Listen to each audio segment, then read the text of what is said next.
예수님을 누구보다 사랑하던 그 가정이 있었습니다. 바로 그 나사로 가족이었어요. 나사로와 그의 누이 마르다와 마리아는 누구보다 예수님을 사랑하는 가족이었습니다. 나사로는 그 한 가지 별명이 있었어요. 나사로를 가리켜 사람들이 주님이 사랑하시는 자, 예수님이 사랑하시는 자라고 불리었고, 예수님은 나사로에게 나의 친구다라고 직접 말씀하기도 하셨습니다. 그리고 그 마르다 마리아 역시 예수님이 가시는 곳 어디든 따라가고 누구보다 주님을 극진히 섬겼던 그런 가족이었어요. 그런데 그렇게 예수님을 잘 섬겼던 이 가정에 하루아침에 큰 고난이 찾아옵니다. 그렇게 예수님을 잘 믿었던 나사로가 병들어 지금 위중한 상황에 빠진 거예요. 그래서 그 마르다 마리아가 급하게 예수님에게 사람을 보냅니다. 주여, 당신이 사랑하시는 자가 병들어 죽게 되었습니다. 와서 고쳐주옵소서 부탁을 합니다. 그런데 예수님이 가지 않아요.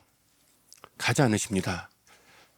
병든 나사로에게 가지 않으시고 그가 그냥 죽도록 내버려 두십니다. 결국 나사로가 병들어 죽어요.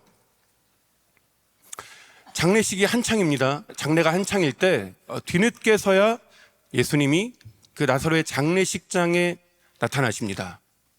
누군가가 그 마르다와 마리아에게 예수님이 지금 이 동네 입구에 오셨다라며 그 말을 전해요. 그 말을 듣던 마르다가 말을 듣자마자 당장 뛰어나갑니다.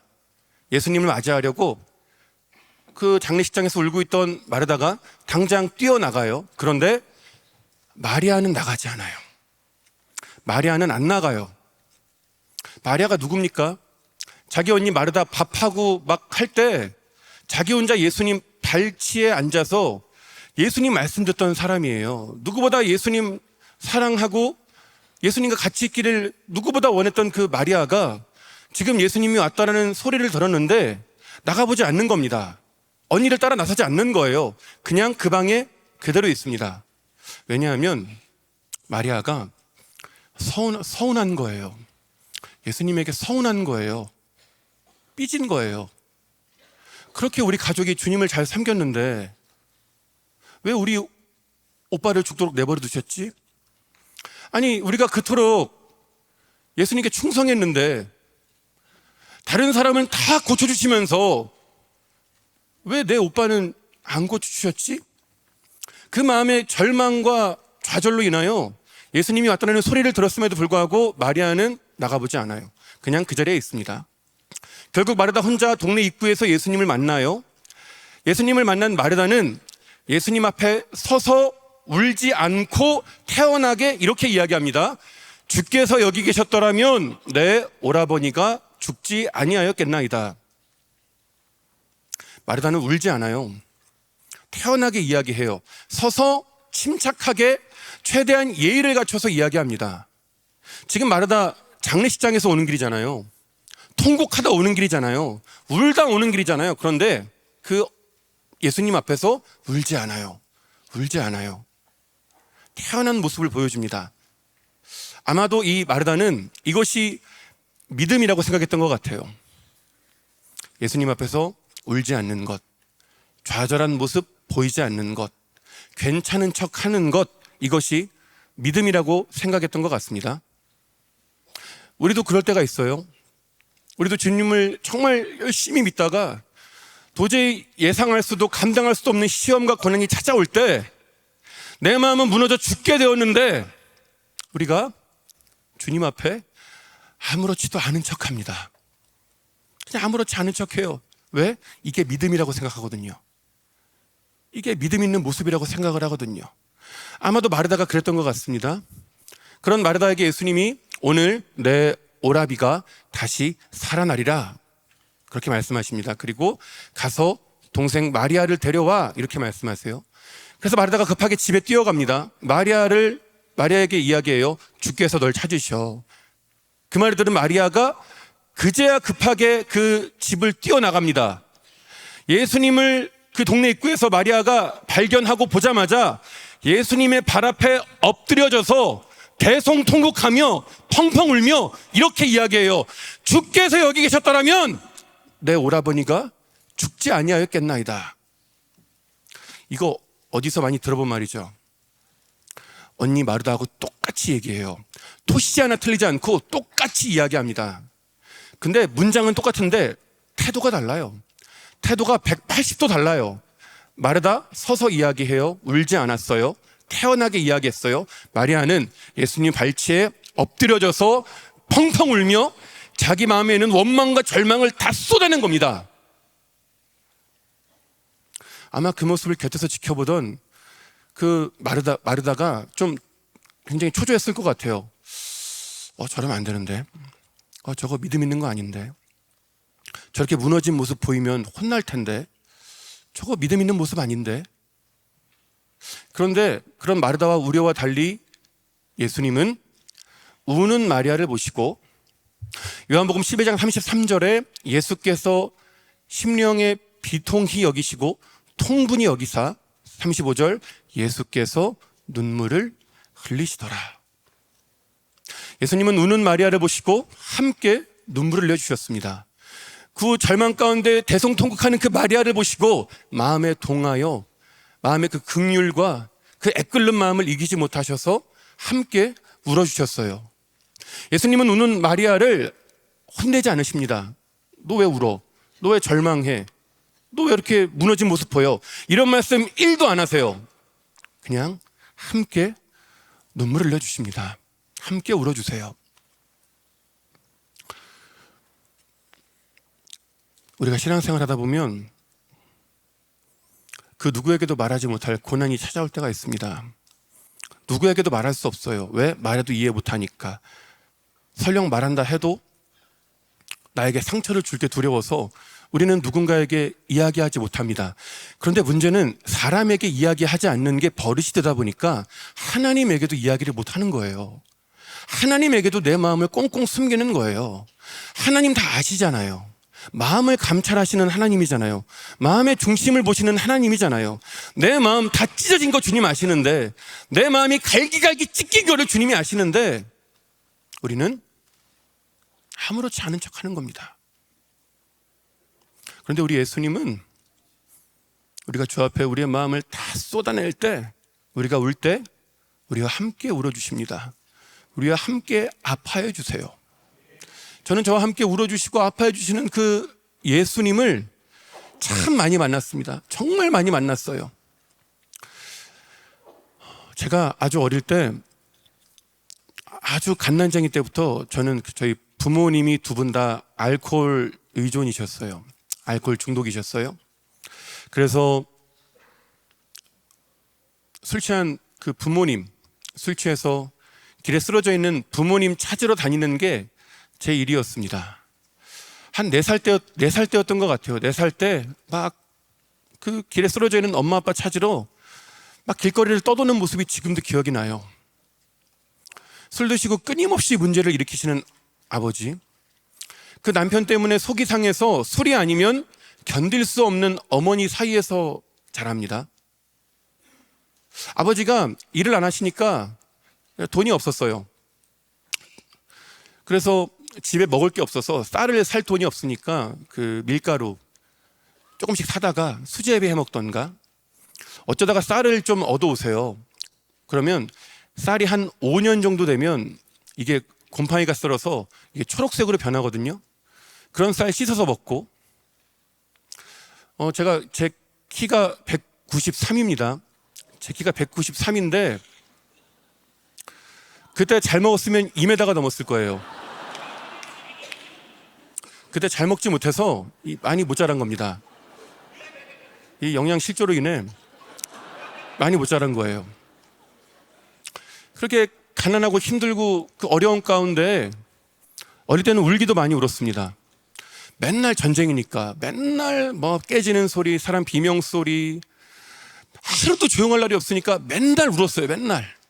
그런데 제가 초등학교 한 5학년, 6학년 때쯤 되면서 지금 옆방에서 막 비명 소리가 나거든요.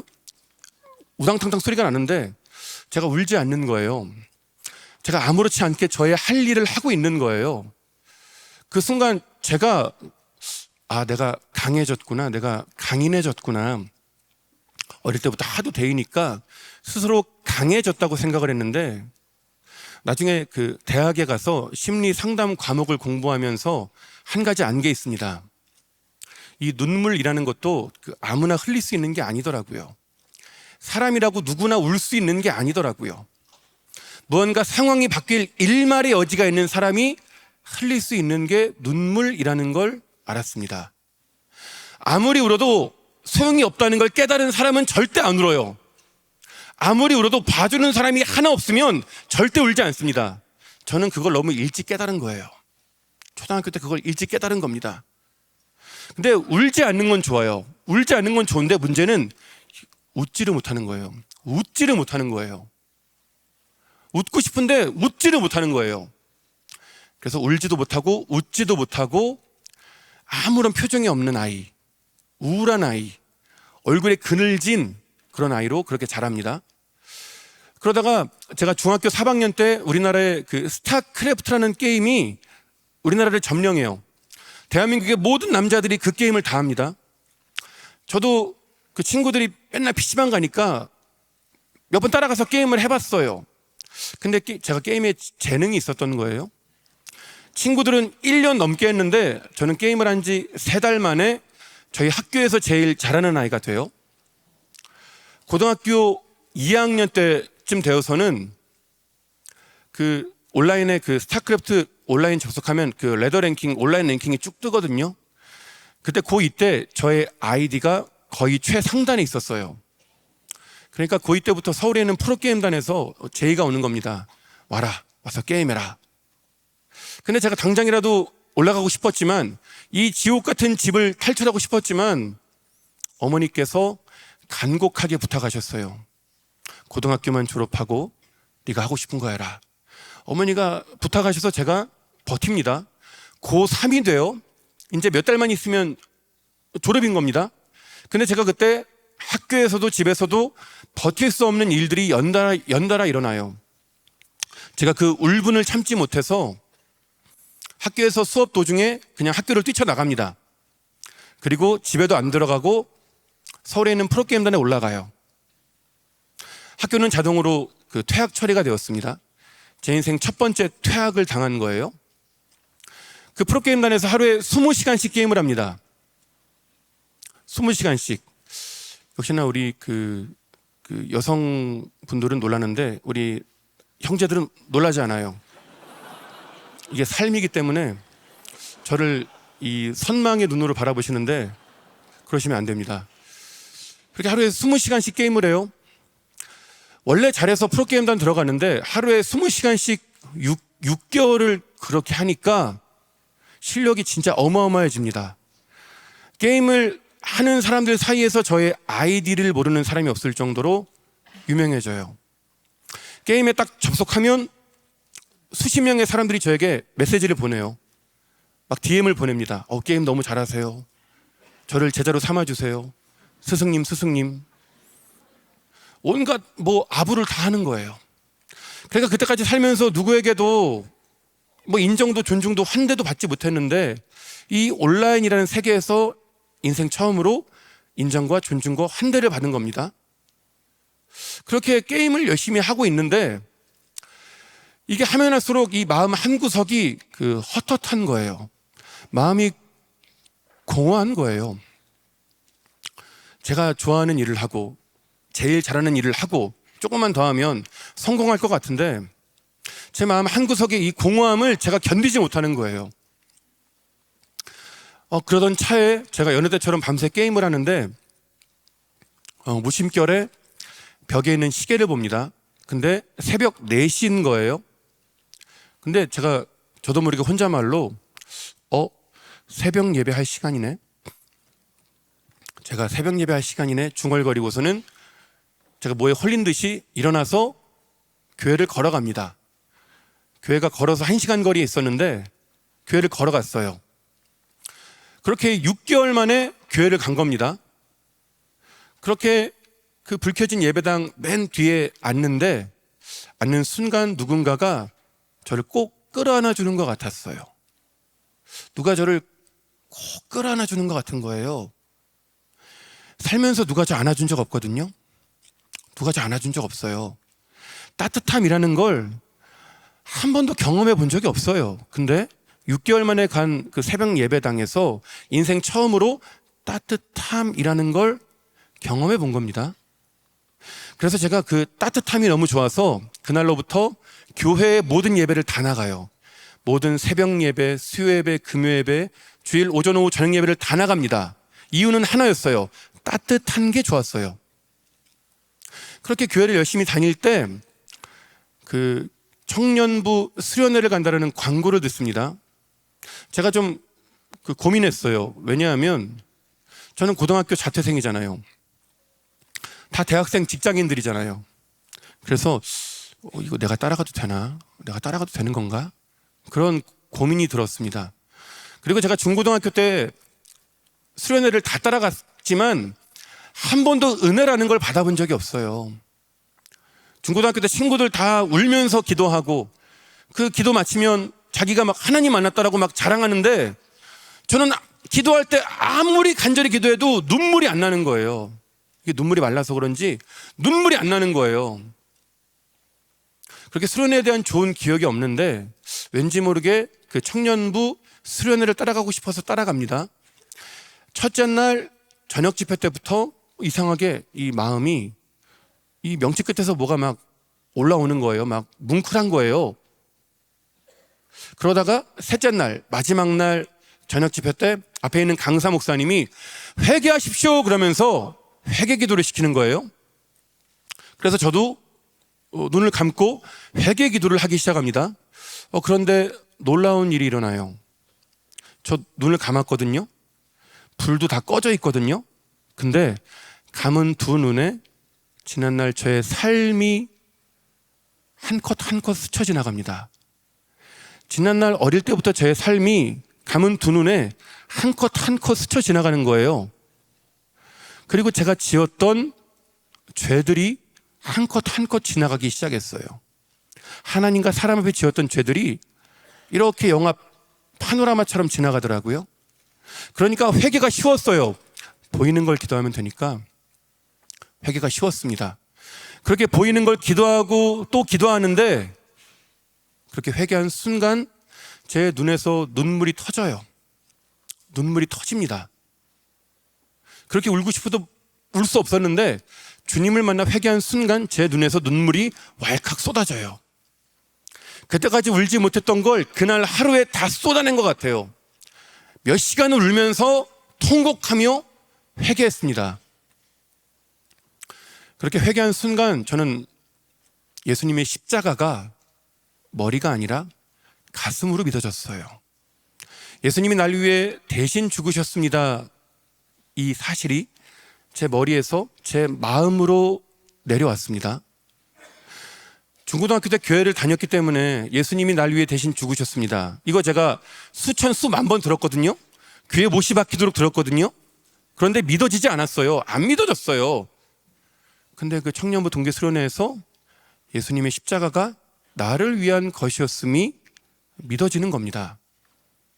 나 같은 인생, 저주받은 인생, 어머니 아버지 알코올 중독에 지독히도 가난하고 고등학교 자퇴한 태어나지 말았어야 할 존재라고 여기며 살았던 저를 위해 예수님이 십자가에서 대신 죽으셨다는 게 믿어지는 거예요. 저는 사랑받지 못한 존재라고 여기며 살아왔는데 저는 이미 오래전부터 예수님의 사랑을 받는 존재였음이, 사람이었음이 깨달아지는 거예요. 그러니까 눈물이 나더라고요. 나는 사랑받지 못한 존재라고 여겼는데 나를 사랑하시는 분이 내 곁에 있다는 걸 확실히 아니까, 믿으니까 눈물이 나더라고요. 그리고 내가 울 때 나와 함께 있어 주시고 나의 눈물을 봐주시는 예수님이 있다는 걸 이제 아니까 눈물이 쏟아지는 겁니다. 그전에는 울어도 소용이 없다는 걸 알았기 때문에 울지 못했는데 이제는 내가 울 때 봐주는 분이 계시고 내가 울 때 무언가 도움을 줄 분이 계시다라는 걸 제가 직감적으로 아니까 눈물이 왈칵 쏟아진 겁니다. 여러분, 믿음은, 복음은 선물이라 그러죠. 선물. 공짜로 우리가 받기 때문에, 하나님은 이렇게 공짜로 주시기 때문에 선물이라 그럽니다. 그런데 하나님은 그 복음을 우리에게 공짜로 주시기 위해 목숨을 버리셨어요. 그것이 공짜라 할지라도 그 값어치는 무한대입니다. 하나님의 생명값이에요. 그리고 여러분, 선물이라는 건 선물을 주는 사람이 주기 전까지는 못 받아요. 못 받아요. 선물은 돈 주고 못 사요. 선물은 이 사람이 나에게 주기 전까지는 내가 절대 못 받습니다. 복음이 선물이라는 건 하나님이 주시기 전까지는 못 받아요. 하나님이 우리 마음에 심어주시기 전까지는 못 받아요. 그런데 여러분, 이것이 얼마나 은혜인 줄 아십니까? 은혜인 줄 아세요? 여러분에게는 좀 불리하게 들릴 거예요. 똑똑한 여러분처럼 그냥 머리로 외워서 그냥 이해하면 믿는 거 아닌가? 물론 교리 공부하고 말씀 공부해야죠. 아는 것 중요하죠. 하지만 믿음이라는 건, 복음이라는 건 내가 아는 걸 하나님이 우리 마음에 심어주셔야만 합니다. 그래야 적용이 되는 거예요. 이것이 선물인 이유는 그 복음을 이해할 수 없는 사람들, 제가 그 발달장애인들과 오랫동안 예배를 드렸고 그 발달장애인들에게 복음을 전하는 일을 계속 해왔거든요. 여러분, 제가 여러분에게 이렇게 설교하듯이 발달장애인들에게 설교를 할 때 그들이 제가 하는 말을 여러분처럼 이해할 수 있을까요? 이해 못해요. 여러분처럼 이해 못해요. 그런데 여러분, 놀라운 일이 일어나요. 하나님이 그 발달장애인들의 마음에 복음을 심어주십니다. 복음을 심어주세요. 얼마 전에 그 서울의 그 거룩한 빛 광성교회라고 그 교회 발달장애인 청년부가 있거든요. 그 수련회에 가서 제가 메시지를 전했습니다. 그 발달장애인 청년들이 울면서 회개기도 했어요. 그리고 그 집회가 마치고 제가 담당 교육자하고 이야기하고 있는데 그 발달장애인 청년 한 명이 오더니 그 교육자한테 이러는 거예요. 전도사님, 저 오늘 되게 많이 울었어요. 자랑하는 거예요. 그래서 자기가 회개했다고 자랑하는 거예요. 때문에 복음이 선물인 건 그 지적인 능력으로 그것을 온전히 이해하지 못하는 사람이라 할지라도 하나님이 그 마음에 심어주시면 그가 구원받을 수 있게 선물이라 그럽니다. 그가 아무리 완악한 심령을 가진 자라 할지라도 하나님이 그 마음에 복음을 심어주실 수 있기 때문에 선물이라 그럽니다. 그가 아무리 죄가 많은 사람이라 할지라도 하나님이 그 마음에 복음을 심어주실 수 있기 때문에 선물이라 그럽니다. 그가 아무리 건강이 없고 가진 것이 없고 자격이 없다라고 스스로 한탄할지라도 하나님이 그 마음에 복음을 심어주시기에 선물이라 그러는 겁니다. 하나님은 제 마음에 복음을 심어주셨어요. 그리고 그때부터 저의 삶이 바뀝니다. 정확히는 제 마음이 바뀌어요. 그때까지는 세상이 어두워 보였거든요. 세상이 그냥 회색빛이었어요. 잿빛이었어요. 저한텐 모든 게 우울했어요. 근데 주님을 만난 직후 세상이 총천연색으로 보이기 시작합니다. 세상이 너무 아름다운 거예요. 다 너무 이쁜 거예요.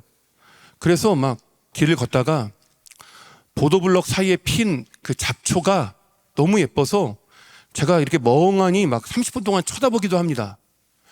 그러니까 완전히 제 눈과 마음이 바뀐 거예요. 저에게 새로운 삶을 주신 주님은 저를 주의 종으로 부르십니다. 저를 목회자의 길로 부르셔서 독학으로 검정고시를 보고 독학으로 수능을 치러서 신학대학교에 입학을 해요. 제가 지금은 장로교 목사지만 제 신앙 배경은 순복음입니다. 순복음. 그래서 제가 순복음 쪽 신학교인 한세대학교 신학부를 들어가요. 그 신학부에서 오리엔테이션을 마치고 집으로 돌아가는 길에 청량역에서 노숙자를 한 사람 만납니다. 그 노숙자와 함께 부대끼며 이야기하고 그를 섬기는 가운데 하나님은 제 마음 가운데 저들을 위해 살라라는 마음을 주세요. 저들을 위해 살라. 노숙자들을 위해 살아라. 그리고 주님은 지극히 작은 자 하나에게 한 것이 곧 내게 한 것이니라. 이 말씀을 제 인생의 모토로 주십니다. 작은 자들을 위한 삶으로 저를 부르시는 거예요. 그래서 제가 그때부터 청량리역과 서울역, 용산역에 있는 노숙자들을 만나기 시작해요. 노숙자들과 함께 밥을 먹고 그들의 간식을 챙겨주고 손잡고 기도해주고 복음 전하고, 그리고 그 신학교에 그 장애인 봉사 동아리가 있어서 장애인 봉사를 하고, 동아리와는 별개로 방학 때마다 장애인 캠프에 가고 소록도에 가서 한센인 어르신들을 이렇게 봉사했습니다. 그리고 진짜 열심히 기도했어요. 더군다나 이 순복음 쪽 신학교였기 때문에 진짜 열심히 기도했습니다. 새벽에 기도하고 정오에 기도하고 자기 전에 기도해요. 금요일이면 삼각산에 올라가서 밤 11시부터 새벽 5시까지 스트레이트로 기도해요. 그리고 주중에 기도 모임이 많아요. 수업 중간중간에 기도 모임이 많으니까 그 기도 모임을 다 쫓아다니면서 열심히 기도했습니다. 열심히 기도하고 열심히 공부하고 열심히 사역했어요. 그런데 제가 신학교 3학년 때 등록금을 내지 못해 퇴학을 당합니다.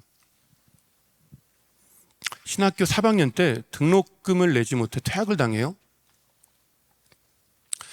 제가 등록금 달라고 얼마나 열심히 기도했을까요?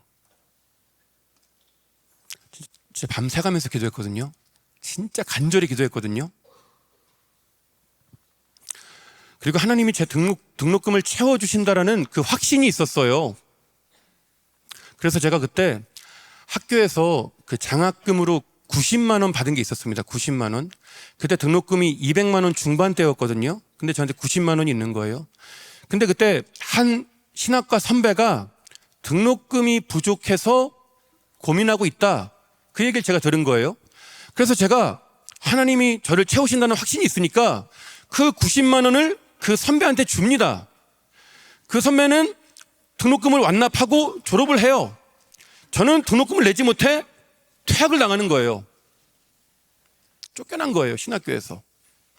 부름받아 왔는데 신학교에서 쫓겨난 거예요. 그리고 정확히 딱 그때 저희 아버지가 하시던 일이 잘 안 됩니다. 그래서 저희가 완전 망해서 이사를 가요. 원래 가난했는데 진짜 폭삭 망해서 이사를 갑니다. 그 1톤 탑차에 짐 싣고 한참 가다가 아버지가 여기다 하고 내리는데 이게 무슨 처가집도 아니고 이상한 집이 있는 거예요. 페인트칠 다 벗겨지고 막 넝쿨이 막 사방에 쌓여 있고 화장실이 밖에 있고 한 12평 정도 돼 보이는 그 집이 있는 겁니다. 제가 너무 기가 차가지고 이렇게 막 너무 막 한숨 쉬고 있는데 그 뒤에서 아버지가 저한테 거기가 아니야, 2층이야 그러는 거예요. 2층. 그래서 제가 아니 이런 집에 2층이 있어 하고 보니까 그 집 옆에 녹슨 철제 계단이 있고 그 지붕에 컨테이너 박스가 올려져 있는 거예요. 컨테이너 박스. 여러분 길 가다가 공사장에 보면 컨테이너 있잖아요. 그 컨테이너가 그 지붕에 올라가 있는 거예요. 이 지금도 미스테리예요. 그거 어떻게 올렸는지 모르겠어요. 진짜 미스테리예요. 여름에는 너무 덥고 겨울에는 너무 추운 거기에서 살기 시작합니다. 어머니 아버지 술주정 받아주다 보면 하루가 금방금방 가요. 하루가 금방금방 갔습니다. 어머니 아버지 쫓아다니다 보면 순식간에 가요. 그렇게 어머니 아버지 자정이 가까워서 술기운에 주무시면 제가 밤만 되면 교회를 갑니다. 교회를 가요. 근데 제가 그때 신학교 퇴학당하고 두 번째 퇴학당하고 컨테이너로 이사가면서 제 마음에 한 가지 확신이 있었거든요. 굳은 확신이 있었어요. 하나님이 나 버리셨구나. 하나님이 나 버리셨구나. 그 굳은 확신이 있었거든요. 근데 밤만 되면 교회를 가는 겁니다. 왜냐하면 의지할 데가 없더라고요. 의지할 데가 한 군데도 없더라고요. 의지할 사람이 한 사람도 없더라고요. 그래서 저를 버리신 줄 아는데 밤만 되면 교회를 가는 겁니다. 교회 간다고 기도가 나오나요? 기도 안 나와요. 앉아서 그냥 한숨만 쉬다가 나오는 겁니다. 그러다가 여느 때처럼 또 하루 종일 전쟁을 치러요. 그날은 전쟁이 정말 치열했습니다. 막 집에 막 앰뷸런스 오고 난리가 났어요. 그렇게 이제 자정이 다 되어서 또 혼자서 집을 나옵니다. 그렇게 터덜터덜 걷고 있는데 갑자기 하늘에서 장대비가 쏟아져요. 엄청난 폭우가 쏟아집니다. 우산도 안 가져왔는데 비를 맞으면서 교회를 향해 걸어가는 거예요. 그렇게 걷다가 순간 제 마음에 울분과 화가 폭발해요.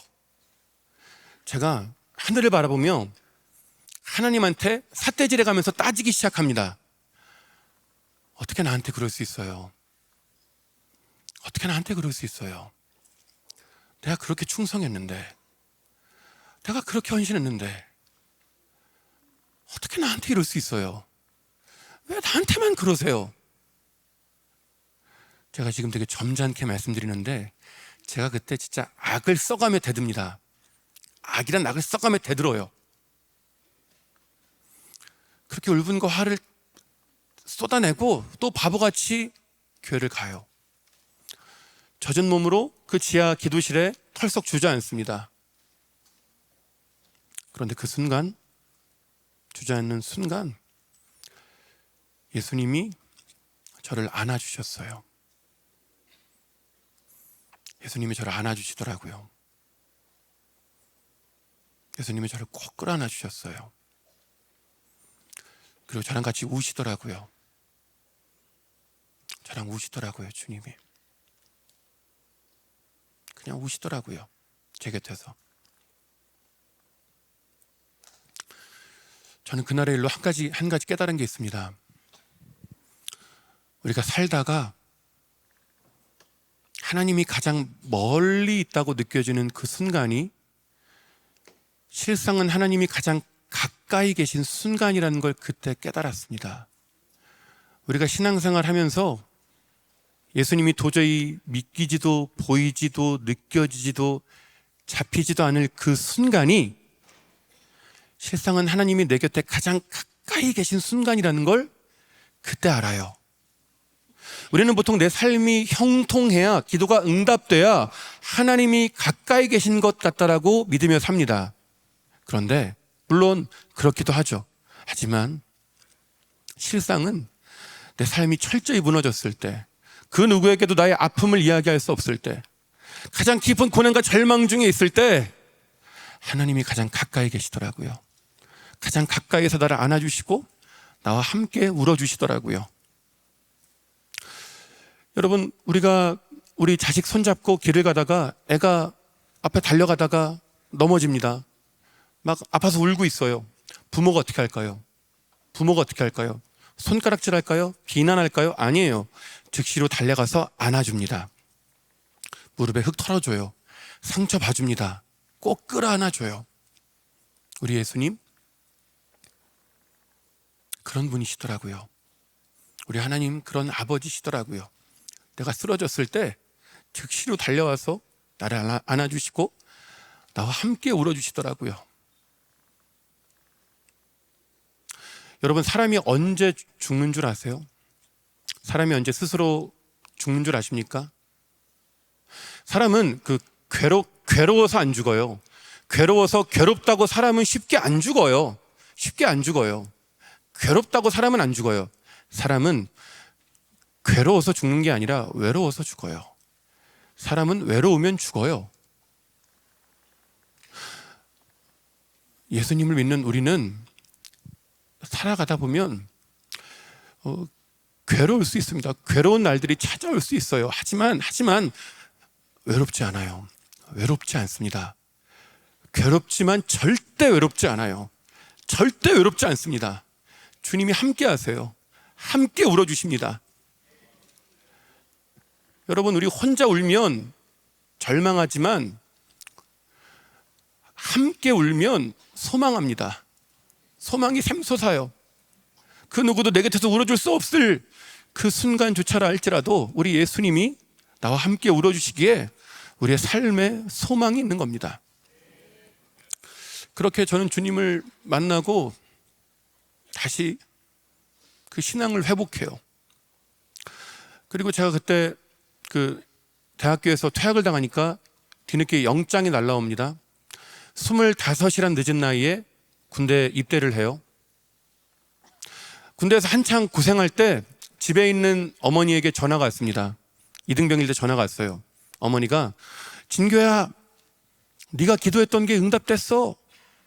네 기도를 하나님이 들어주셨어. 이러면서 어머니가 저한테 전화하시는 거예요. 그러니까 제가 신학교 입학하면서부터 그 전부터 간절히 기도하던 큰 기도 제목이 하나 있었습니다. 이 기도 제목이 해결되면 저희 집안에 있는 모든 부채가 다 해결되는 거예요.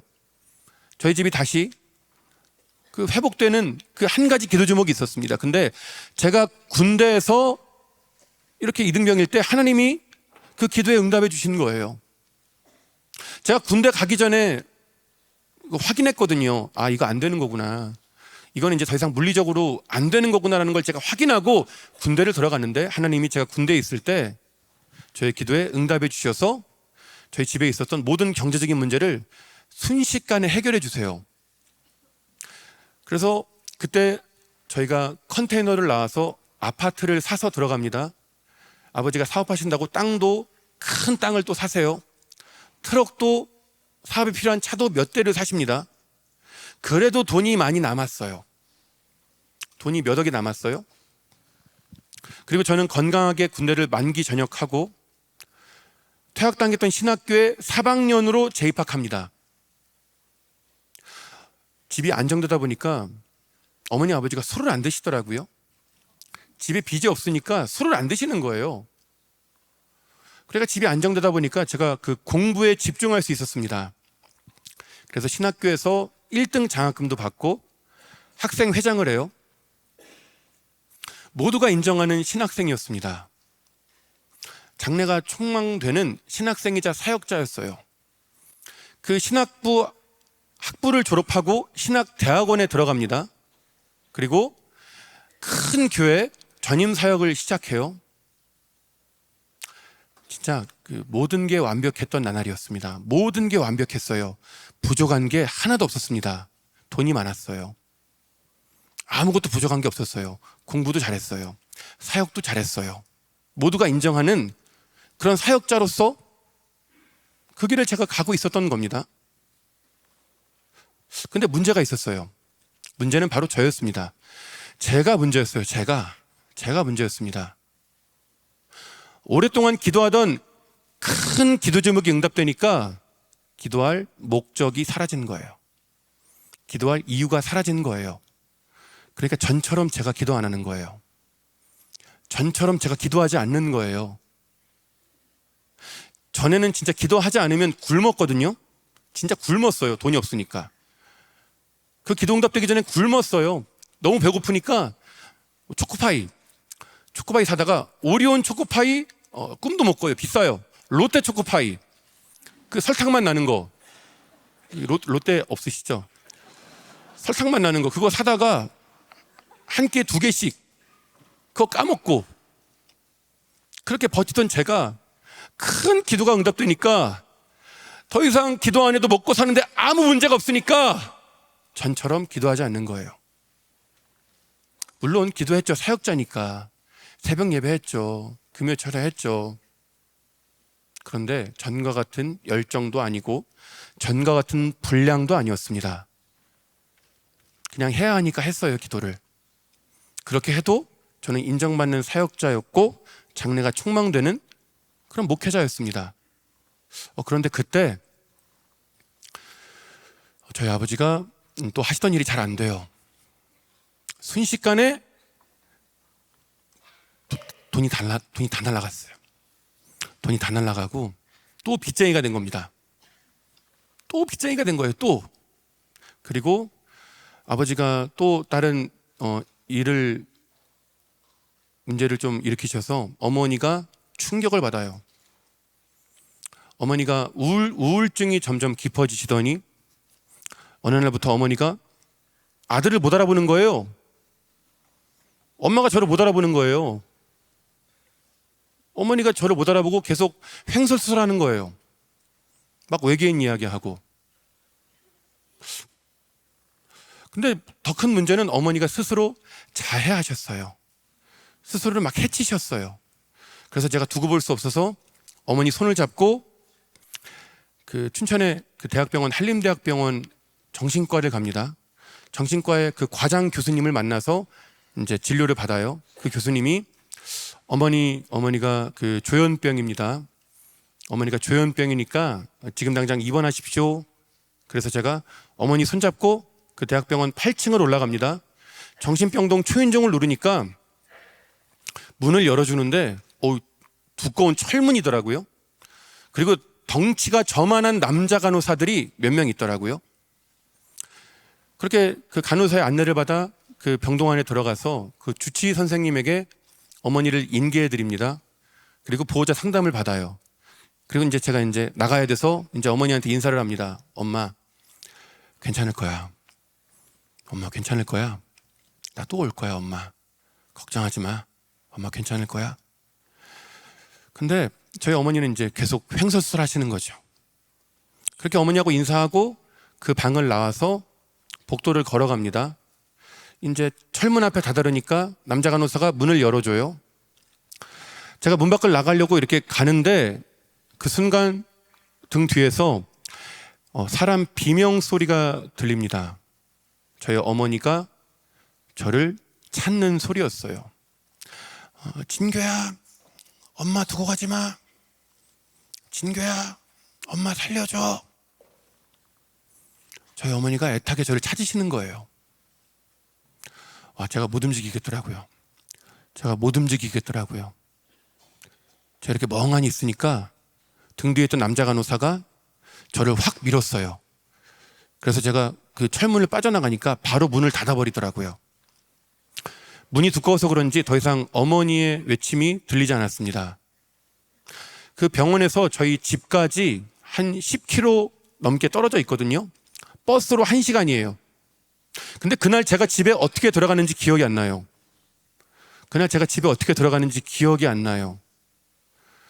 그리고 그날 저녁 즈음에 집에 들어가서 그 불 꺼진 마루에 누워서 멍한 눈으로 이렇게 천장을 바라보고 있었습니다.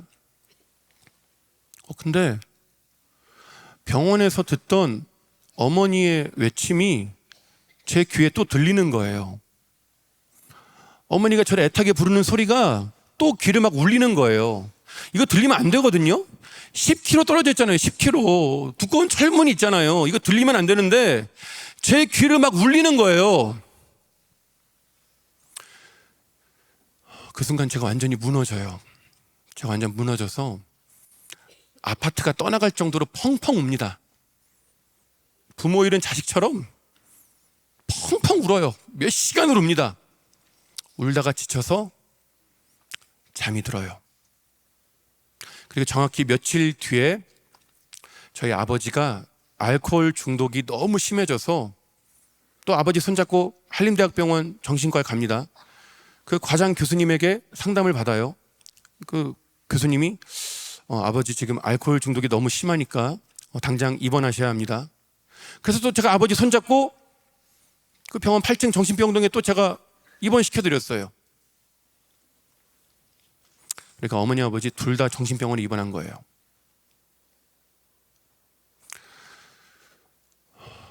제가 버틸 힘이 없었습니다. 못 버티겠더라고요. 그래서 그 교회 사역을 사임하고 내려놓고 그 다니던 신학대학원을 자퇴합니다. 자퇴해요. 제 인생 3번째 퇴학인 겁니다. 제가 그때는 이제 속된 말로 하나님한테 질렸어요. 그때 내가 다시는 내가 여기 가나 봐라. 내가 이 일 하나 봐라. 제가 일을 아득바득 깔면서 제가 그랬습니다. 제가 그때 완전히 폐인처럼 지내요. 뭐 씻지도 않고 면도도 안 하고 그냥 멍한 눈으로 막 동네를 막 어슬렁거리고 그러고 다녔어요. 미친 사람처럼. 근데 그때 신학교 학부 동기에게 전화가 옵니다. 동기가 저한테 진교형 우리 교회 청소년부 수련회에 와서 설교해줘, 저한테 그러는 거예요. 그래서 제가 지금 내 꼴에 무슨 설교인가 해가지고 제가 거절합니다. 야, 나 못 가. 나 지금 그럴 상황이 아니야. 못 간다. 근데 이 친구가 계속 쪼르는 거예요. 형이 아니면 안 돼. 그러면서 쪼르는 거예요. 그래서 제가 그걸 이기지 못하여 갑니다.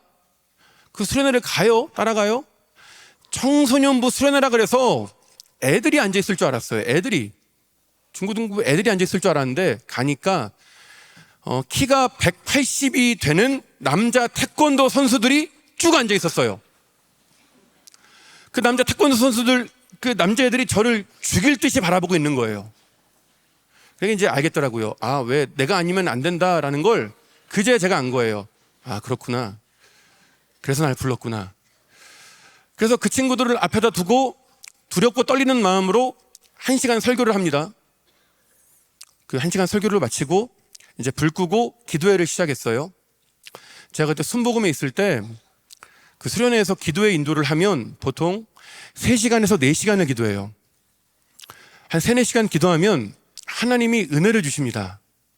회개의 역사를 일으키시고 성령님의 은사들을 부어주세요. 제가 기도에 능력이 있어서 그런 게 아니에요. 기도빨이 좋아서 그런 게 아니에요.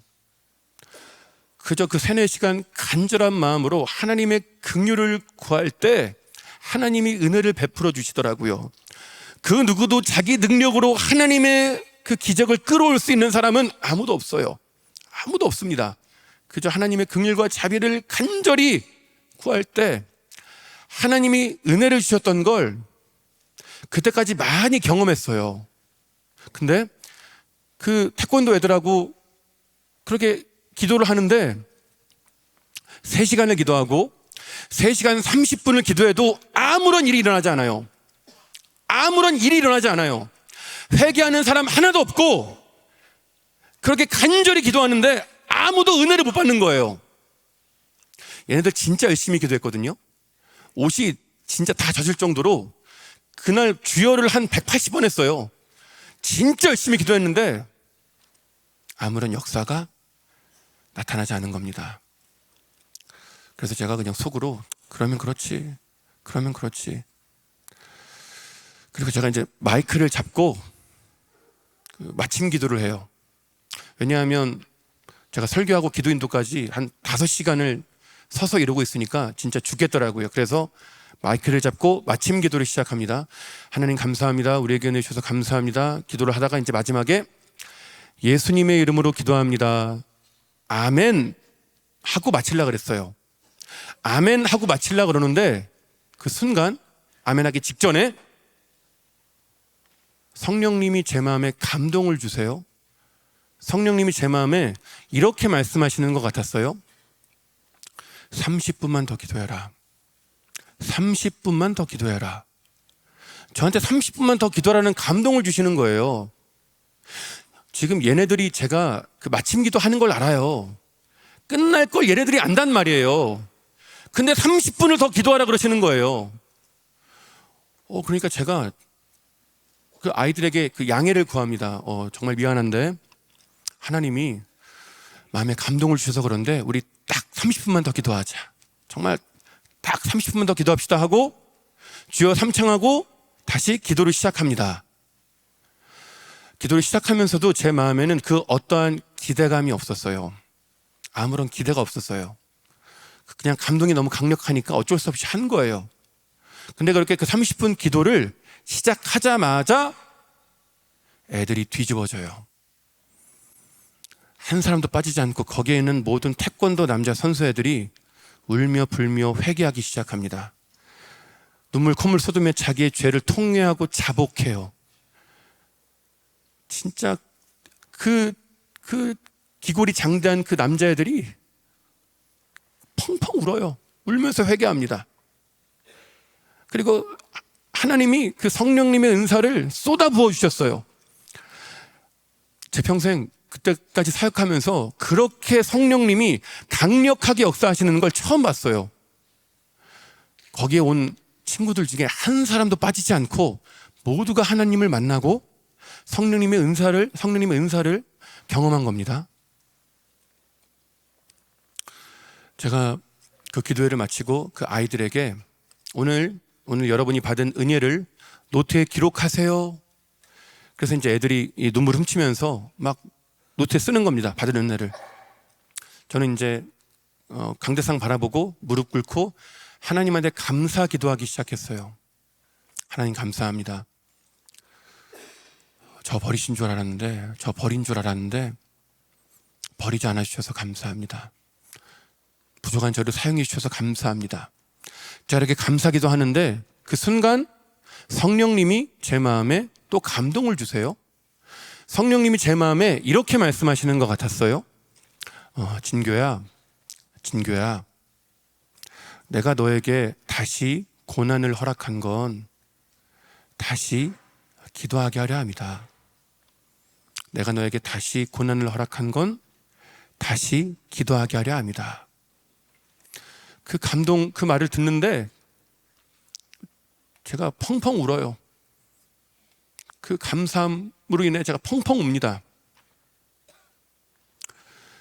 그냥 성공을 쫓는 목회자로, 성공을 추구하는 목회자로, 모두의 인정을 받는 그런 사꾼으로 그냥 그 길을 가고 있던 저를 주님이 불쌍히 여기시고 저에게 다시 기회를 주셨다는 걸 깨닫게 하시니까 눈물이 나더라고요. 너무 감사하더라고요.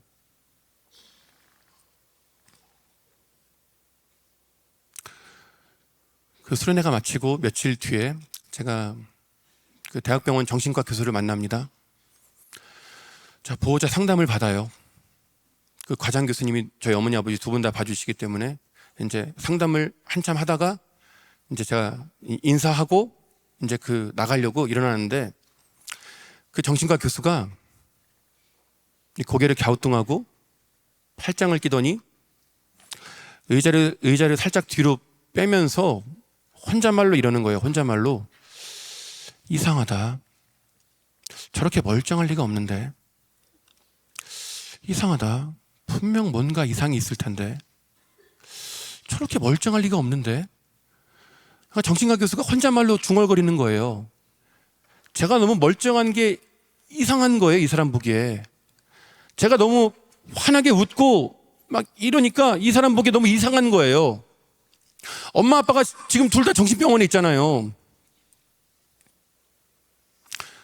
그리고 제가 보호자 상담하면서 제가 어릴 때 얼마나 어렵게 얼마나 그 힘듦이 많았는지 안단 말이에요. 지금 엄마 아빠 따라 지금 8층에 있어야 될 제가 너무 아무렇지 않게 이렇게 다니고 있는 걸 보니까 이 정신과 교수가 신기한 거예요.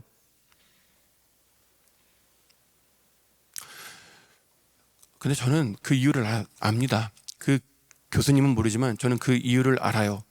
제가 하나님 만났거든요. 내가 너에게 다시 고난을 허락한 건 다시 기도하게 하려 합니다.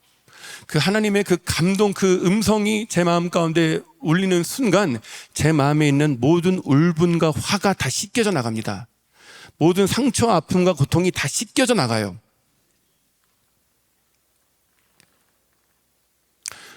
여러분, 욥기를 아시죠? 욥기. 우리는 욥의 그 해피엔딩을 압니다.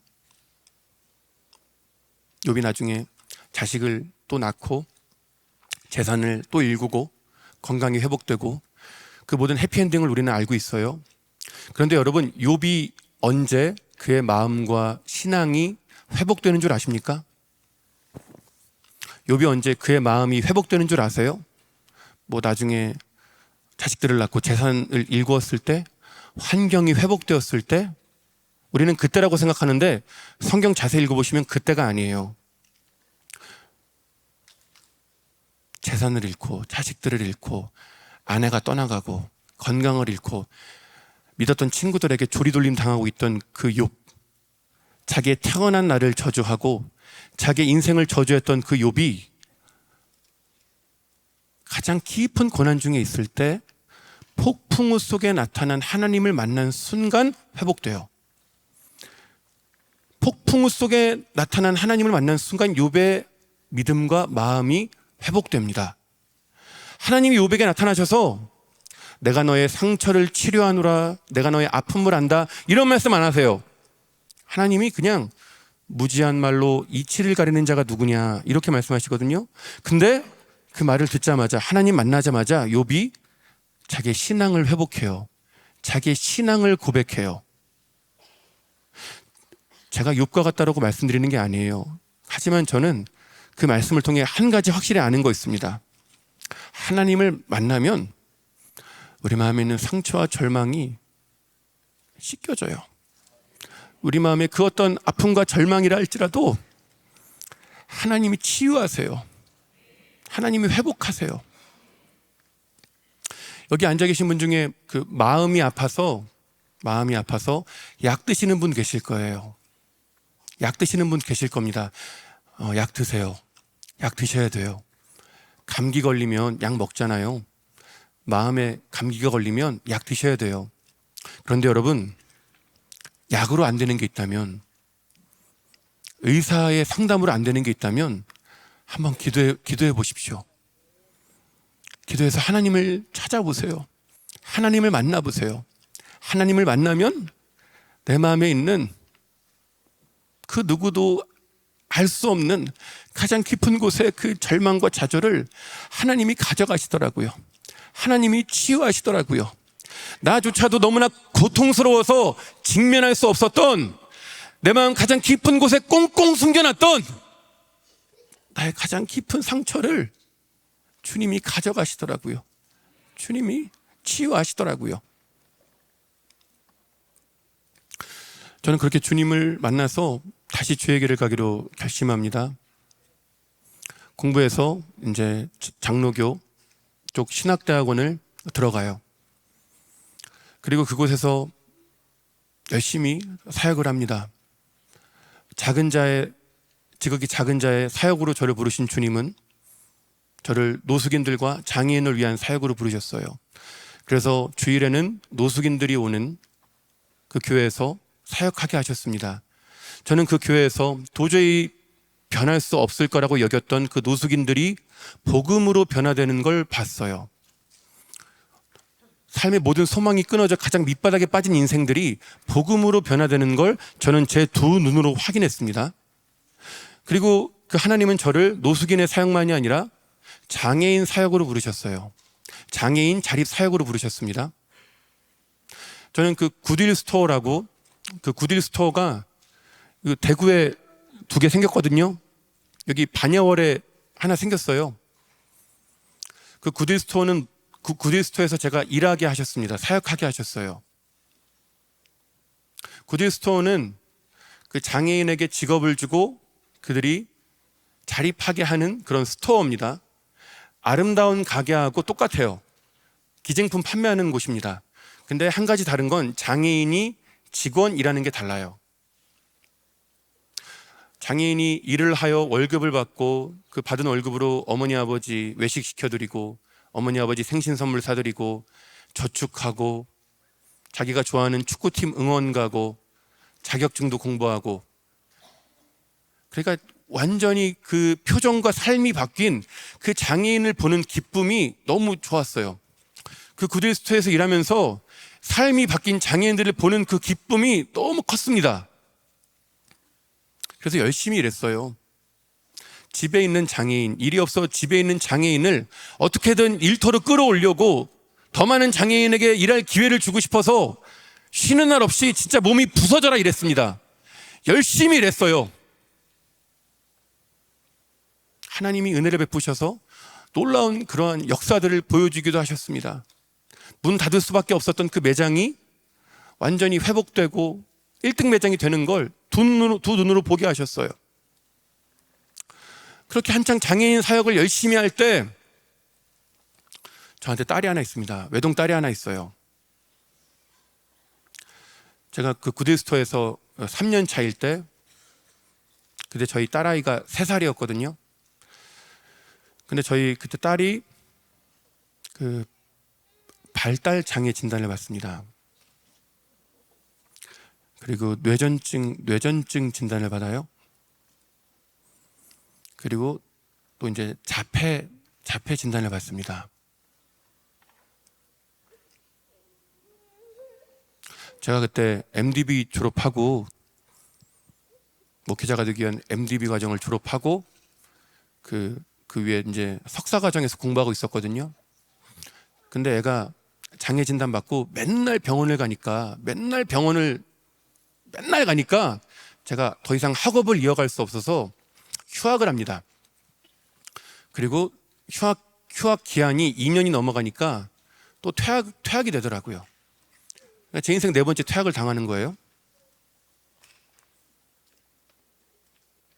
그때까지 퇴학을 3번을 당하고 별의별 일이 다 있었지만 그래도 잘 견뎠었거든요.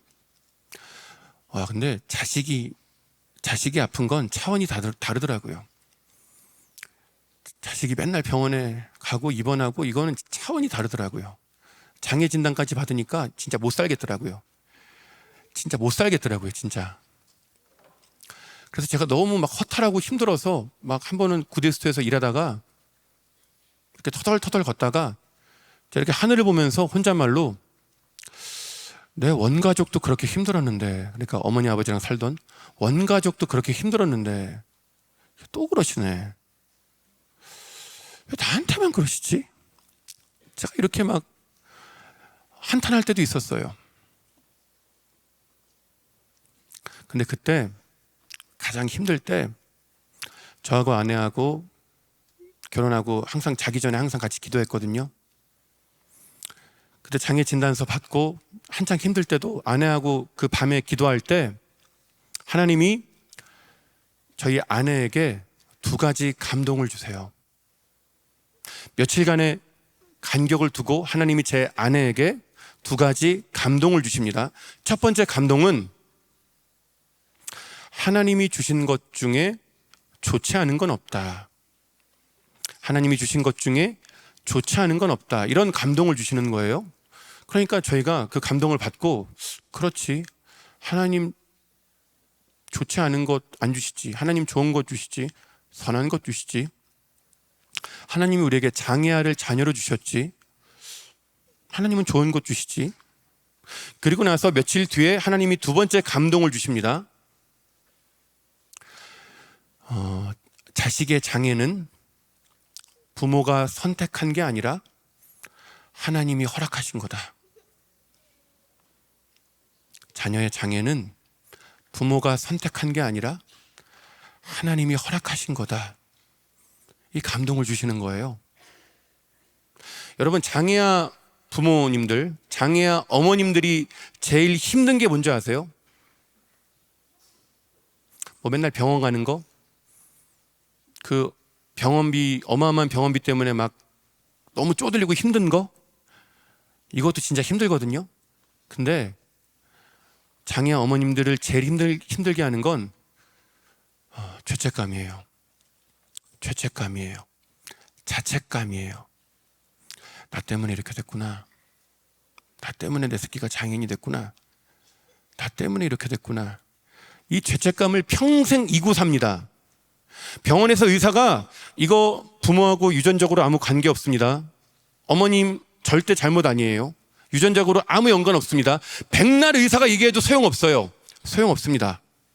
그 엄마는 그 죄책감을 평생 이고 살아가요. 그게 제일 고통스러워요. 그런데 하나님이 저희 아내에게 감동 주신 거예요. 네가 선택한 거 아니야. 내가 허락한 거야. 네 잘못이 아니야. 내가 허락한 거야. 뜻이 있어. 섭리가 있어. 그 감동을 주시는 겁니다. 그 감동이 임한 순간 그 아이의 장애 진단과 그 시기에 저희 그 고통이 너무 커서 아픔이 너무 이게 명치에서 이게 꽉 막혀가지고 제가 죽을 것 같았거든요. 숨을 못 쉬고. 근데 하나님이 그 감동을 주시는 순간 이게 쑥 내려갑니다. 이게 쑥 내려가요. 숨이 쉬어지더라고요. 눈이 떠지더라고요. 사라지더라고요. 여러분, 여기 앉아 계신 모든 분들은 누구라도 할 거 없이 여러분의 그 명치 끝을 꽉 쥐고 있는 고통과 아픔이 하나씩 있으실 겁니다. 나를 숨막히게 하고 나를 너무나 힘들게 하는 그 아픔이 있으실 거예요. 근데 여러분, 예수님 믿어서 좋은 게 있습니다. 진짜 좋은 게 하나 있어요. 그건 예수님을 믿는 신자는 해석된 고난을 받거나 해석될 고난을 받아요. 하나님이 그 고난을 해석해 주세요. 하나님이 그 뜻과 섭리를 발견하게 하세요. 예수님을 믿지 않는 사람들은 아무런 이유도 없이 목적도 없이 그 고난 가운데 좌절하고 절망하지만, 예수님을 믿는 신자들은 하나님이 그 고난을 해석해 주세요. 그 고난을 풀어주세요. 여러분, 해석된 아픔은 사명이 됩니다. 해석된 고난은 사명이 돼요. 그렇게 하나님이 해석해 주시고 나서 제 눈빛이 바뀌어요. 제 눈빛이 바뀝니다. 제가 진짜 생명 걸고 일해요. 생명 걸고 일합니다. 그때 하나님이 딱 그 시기에 저에게 1만 장애인 파송 운동이란 비전을 주세요. 1만 장애인 파송 운동.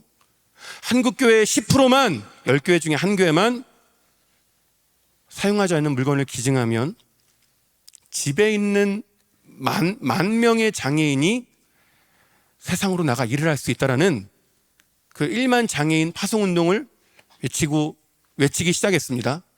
그 10,000명이 일할 일터, 구딜스토어와 같은 그 일터들이 방방곡곡에 생기기만 한다면 그곳을 드나드는 수백만 명의 비장애인들의 편견이 깨진다는, 편견 해소의 가장 강력한 건 만남이거든요. 장애인을 만나면 편견이 순식간에 깨져요. 순식간에 깨집니다. 그 구디스토어나 그런 숲스토리, 히즈빈스 그런 기관들이 그런 역할을 하는 거예요. 그러니까 그런 것들이 방방곡곡에 생기고 편견이 깨짐으로 편견이 없는 세상, 저희 딸 아이가 자라서 맞이할 세상이 더불어 사는, 모두가 함께 사는 그런 세상이 될 비전을 저에게 주신 겁니다. 그래서 그냥 막 외치고 다녔어요. 외치고 다닙니다. 근데 놀라운 일이 일어나요. 무명의 목회자인 저를 하나님이 교회 강단에 세우십니다. 제가 스스로 브로셔 만들어서 막 잘라가지고 막 다니고 교회 영업사원처럼 막 다녔거든요. 막 쫓겨나기도 하고 잡상인 취급당하고. 근데 그런 무명의 목회자인 저를 하나님이 교회 설교 강단에 세우기 시작하세요. 그리고 무명의 목회자인 제가 책을 내게 하십니다. 작은 자의 하나님이라는 첫 번째 책을 내게 하시고, 그 책이 나온 지 한 달도 안 돼서 1쇄가 다 나가요. 베스트셀러에 올라갑니다. 그 책에서 1만 장애인 파송운동이 결론이거든요. 그래서 책이 알아서 사역을 하는 거예요. 책이 막 돌아다니면서 사역을 하는 거예요. 그리고 그 책을 본 CBS 새롭게 하소서에서 연락이 옵니다. 그래서 새롭게 하소서에 나가요. 그리고 그 작년에 다니엘 기도에 나가서 또 다니엘 기도에서 1만 장애인 파송운동을 외칩니다. 여러분, 놀라운 일이 일어났어요. 순식간에 삽시간에 이 장애인 자립운동이 한국 교회에 퍼집니다. 진짜 삽시간에 한국 교회 이 장애인 자립운동이 순식간에 퍼져요. 아픔을 사명되게 하신 주님이 저에게 그 일하시는을 제 두 눈으로 보여주시는 겁니다. 여러분, 아픔이 있다고 좌절하지 마십시오. 뜻이 있을 겁니다. 섭리가 있을 겁니다. 그 아픔과 고난을 통해 하나님이 하시고자 하는 일이 있을 거예요. 기도하시면 하나님이 해석해 주십니다. 풀어주세요. 깨닫게 하십니다. 말씀의 결론입니다.